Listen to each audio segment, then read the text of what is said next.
What's up, movie fans?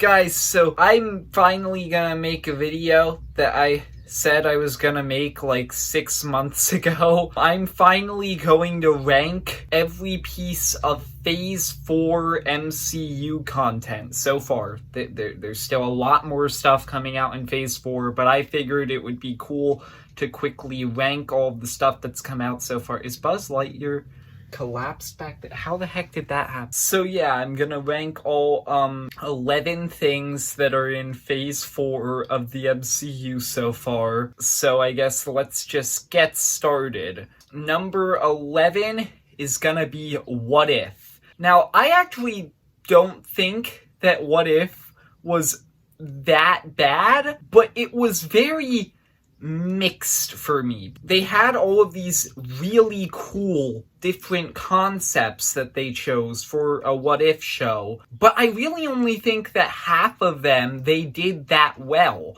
Getting into the ones that I really liked the T'Challa Star-Lord episode. I thought that was a real cool way of taking a character as arrogant as Star-Lord, replacing him with T'Challa, somebody who is extremely noble and humble and wants to do the right thing. I really like the Avengers Yellow Jacket Hank Pym episode. That one was crazy. It blew my mind that they were allowed to make that one, and I just thought the central mystery was interesting. The Doctor Strange evil one was really emotional and a great story. I think the Ultron one was a great way of improving on a villain who I think is one of the more disappointing villains in the MCU and making him way more threatening. And then the finale of the show was just a pretty cool crossover event between it all.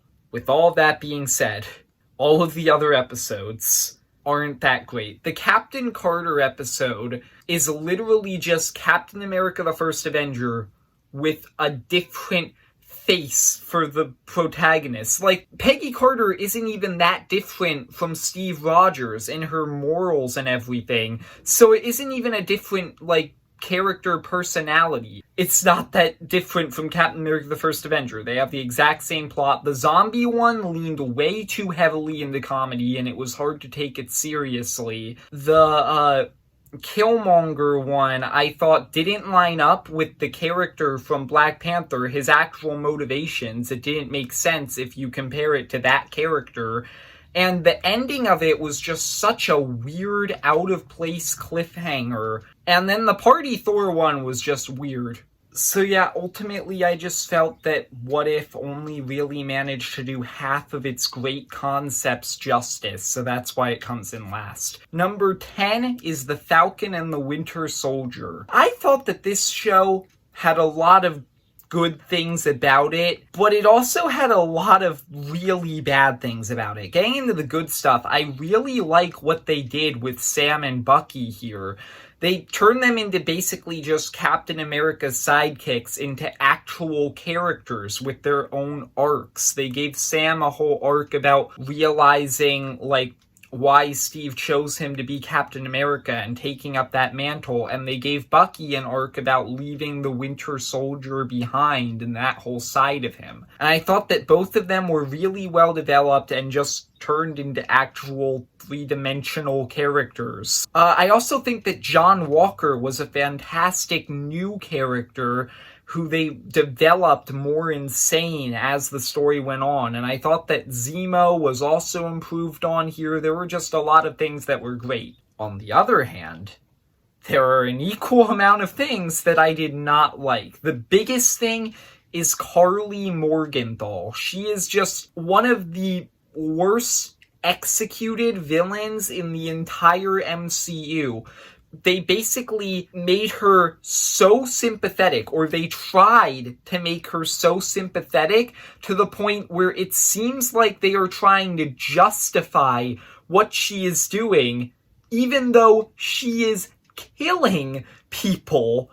She's literally a terrorist, but the show tries way too hard to make her sympathetic to the point where it doesn't make it seem like what she's doing is wrong, even though it is. And then they ruin John Walker by giving him this random rushed redemptive arc in the last episode. Then there's the power broker twist, which is just really bad because it betrays the character of Sharon Carter, but it also just was so predictable. So yeah, The Falcon and the Winter Soldier, it had a lot of really great elements to it. The execution of a lot of the other elements was not good. Number 9 is gonna be Black Widow. A lot of other people really didn't care for this movie that much, but I thought it's pretty good. Natasha's arc gets some nice additions as they tell you more of her backstory. It has a lot of great new characters. Yelena and Red Guardian steal every scene that they're in. The action sequences are pretty solid. It's a pretty solid movie. I do have a few problems, like the fact that this definitely doesn't feel like a Phase 4 movie. Like, it adds nothing to the current phase of the MCU. It should have been released when it takes place after Captain America Civil War. I also thought that the villains were not handled very well. Dreykov is a pretty bland character, and Taskmaster was just, it was a weird choice to take a character who I've heard has so much personality in the comics and turn them into a mindless henchman. I still think that the good outweighs the bad with this movie. Number 8 is Shang-Chi and the Legend of the Ten Rings. If you thought my opinion on Black Widow was a bit controversial, my opinion with Shang-Chi is way more controversial, I think. I have significant problems with this movie that it seems like nobody else except for my dad has. I've talked to my dad a lot about this movie. We both basically have the same problems. The biggest problem with this movie, in my opinion, is that Shang-Chi is a very underdeveloped character. He doesn't really have a clear arc. It seemed like they were trying to choose on an arc to give him, and they ended up going with multiple, and as a result, they didn't manage to develop any of them very well. I just didn't think that Shang-Chi was that interesting of a character. But the thing about this movie is that everything else, apart from the main character of the movie, is great. The action sequences, the visuals in general, for the most part, the final battle, the whole entire final battle of this movie was a bit weird, but the action sequences and the visuals were pretty cool. The action was very new compared to a lot of previous things in the MCU, and it was very well choreographed.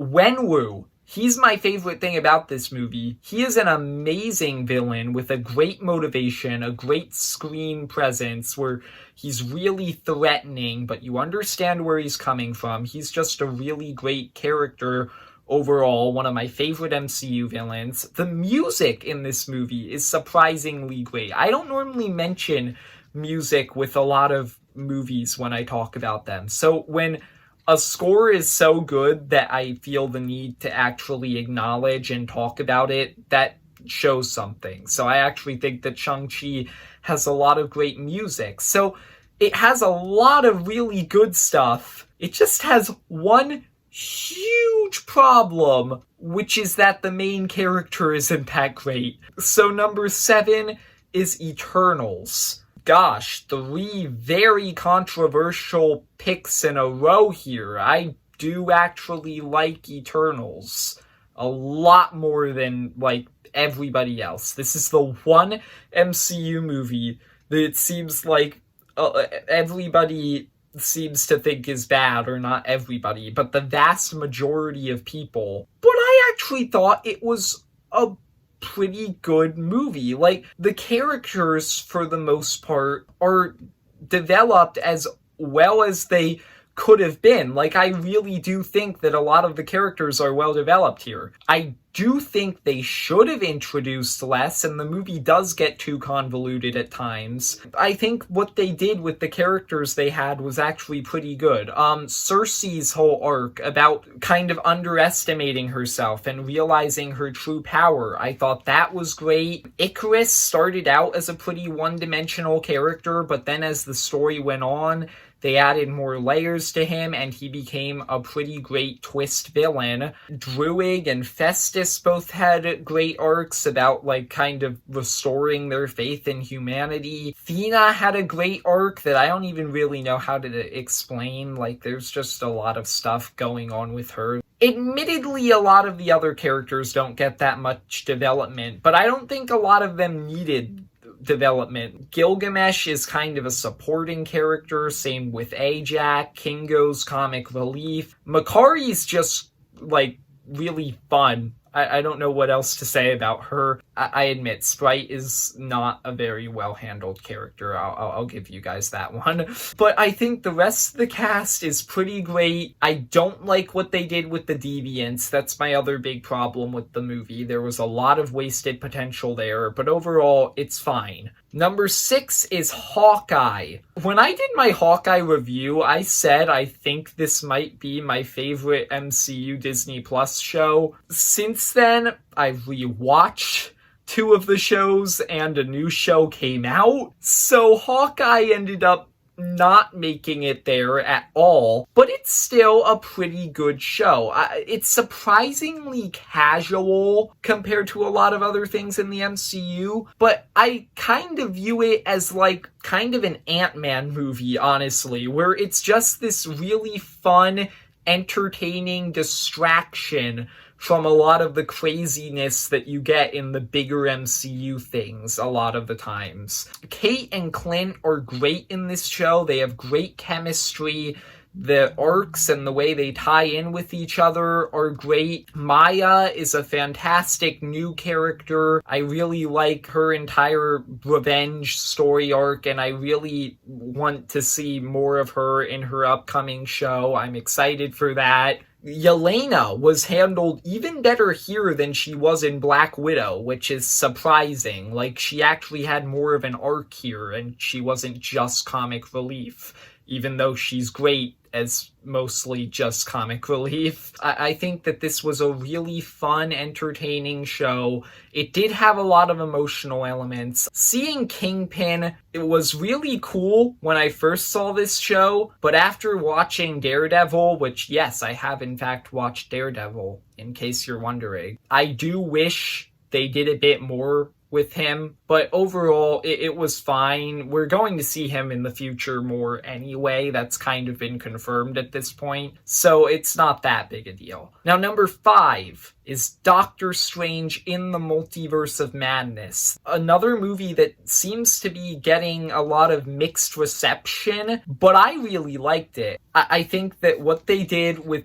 the characters in this movie was just really well done. Strange, Wanda, and America Chavez all had fantastic arcs. I think that Strange's arc was a great continuation of Infinity War and Endgame, and Wanda's arc was a great continuation of WandaVision, so I really liked what they did with all of the characters. The style of this movie was a lot different from anything in the MCU.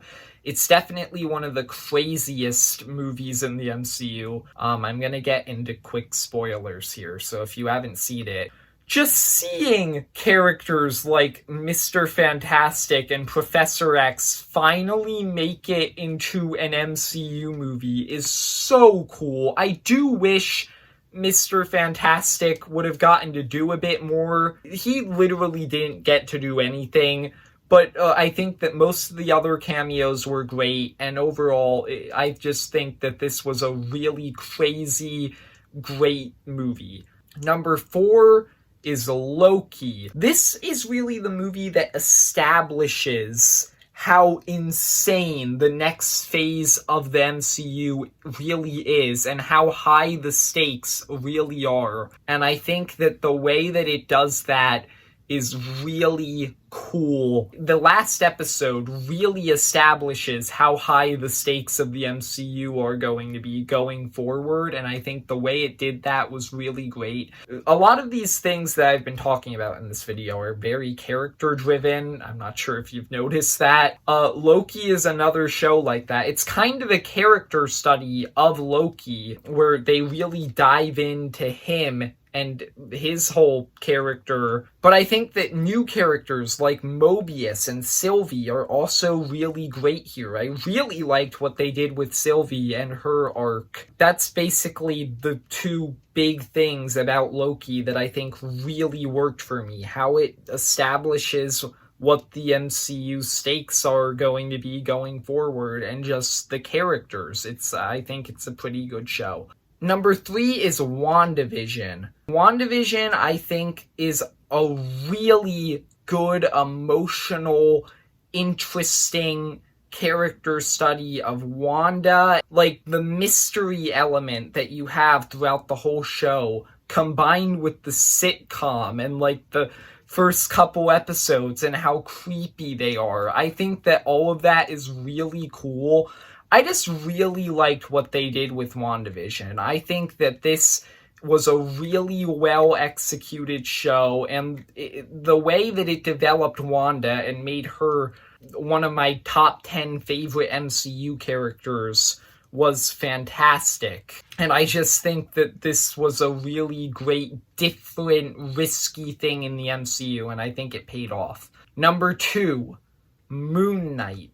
This is one of the newest pieces of MCU content, and I really liked what they did here. Once again, like with WandaVision, this is kind of a mystery show where they're slowly revealing things as they go on, but you don't really know what's going on at first. Like with WandaVision, what they do with characters here is fantastic. Like, Mark and Steven quickly became two of my favorite characters in the MCU, like, hero list, which is huge at this point. How they really come together at the end, and how you learn about their backstories and how tragic they are and their whole... I just think that all of that was really great. It was really emotional, and that's really what carried the show for me. I don't have a lot to say about Moon Knight besides that. Like, that and the mystery element is why I think that this show is so good. But I feel like everybody knows what number 1 is. This is the unanimously agreed upon best piece of Phase 4 content. Spider-Man No Way Home. This movie is just amazing. I don't know what more there is to say. Like, No Way Home manages to use fan service in the best way possible, because it doesn't just use it as a cheap way to get people to see the movie. It uses it as a way to develop this version of Peter Parker. Peter Parker in this movie, the MCU's version, Tom Holland, would not have accomplished his arc if Tobey Maguire and Andrew Garfield hadn't shown up. They taught him, like, his big lesson in the movie, and just using fan service and something that should be a mess and should just be